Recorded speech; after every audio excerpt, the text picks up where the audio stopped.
Praise the lord. ఈరోజు దేవుని వాగ్దానము. ఎవని మనస్సు నీ మీద ఆనుకొనునో వానిని నీవు పూర్ణ శాంతి గలవానిగా కాపాడుదువు. ఏలయనగా అతడు నీ యందు విశ్వాసముంచి ఉన్నాడు. యెషయా గ్రంథము 26వ అధ్యాయం 3వ వచనం. వాక్యము విన్నారు కదా. మీ కొరకు చిన్న ప్రార్థన. కళ్ళు మూసుకోండి. మీరు ప్రార్థనలో అడిగి ఉన్న వాటిని మీరు పొందుకొని ఉన్నారని, అవి మీ జీవితంలో జరిగి ఉన్నాయని నమ్మండి.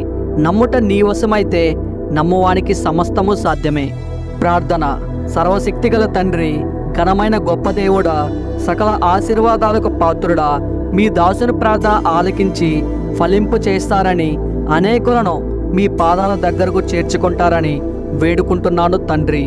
ఓ దేవా, ఈ వాక్యము విన్న ప్రతి ఒక్కరిని ఆశీర్వదించి, ఈ ప్రార్థనలో మోకరించి నాతో ఏకీభవించినటువంటి మీ దాసులను, మీ దాసురాండులను, ఇంకా పక్క కుటుంబీకులందరినీ ఈ వర్తమానం వినిపించి, వారి వారి కుటుంబాలలో ఉన్నటువంటి కుటుంబీకులందరినీ, వారి ఆస్తుపాస్తులను, వారి పశు సంతతిని దీవించి ఆశీర్వదించి ఘనపరచగలరని తమ ఘనతను యేసుక్రీస్తు నామంలో అడిగి వేడుకుంటున్నాం తండ్రి. Amen, amen, amen.